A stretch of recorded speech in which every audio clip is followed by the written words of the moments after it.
بسم اللہ الرحمن الرحیم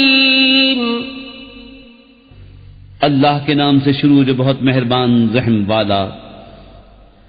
سبح اسم ربک الاعلی الذی خلق فسوى والذی قدر فهدى والذی اخرج المرعى فجعله غثاء احوى سنقرئك فلا تنسى إلا ما شاء الله إنه يعلم الجهر وما يخفى.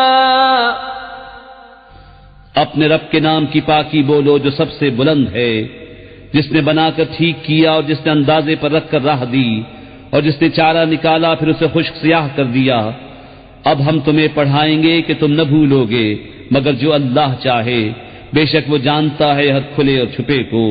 وَنُيَسِّرُكَ لِلْيُسْرَى فَذَكِّرْ إِن نَّفَعَتِ الذِّكْرَى سَيَذَّكَّرُ مَن يَخْشَىٰ وَيَتَجَنَّبُهَا الْأَشْقَى الَّذِي يَصْلَى النَّارَ الْكُبْرَى ثم لا يموت فيها ولا يحيا قد أفلح من تزكى وذكر اسم ربه فصلى بل تؤثرون الحياة الدنيا والآخرة خير وأبقى إن هذا لفي الصحف الأولى صحف إبراهيم وموسى.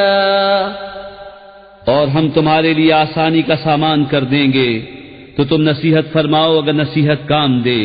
ان قریب نصیحت مانے گا جو ڈرتا ہے اور اس سے وہ بڑا بدبخت دور رہے گا جو سب سے بڑی آگ میں جائے گا، پھر نہ اس میں مرے اور نہ جیے. بے شک مراد کو پہنچا جو ستھرا ہوا اور اپنے رب کا نام لے کر نماز پڑھی، بلکہ تم جیتی دنیا کو ترجیح دیتے ہو اور آخرت بہتر اور باقی رہنے والی. بے شک یہ اگلے صحیفوں میں ہے، ابراہیم اور موسیٰ کے صحیفوں میں.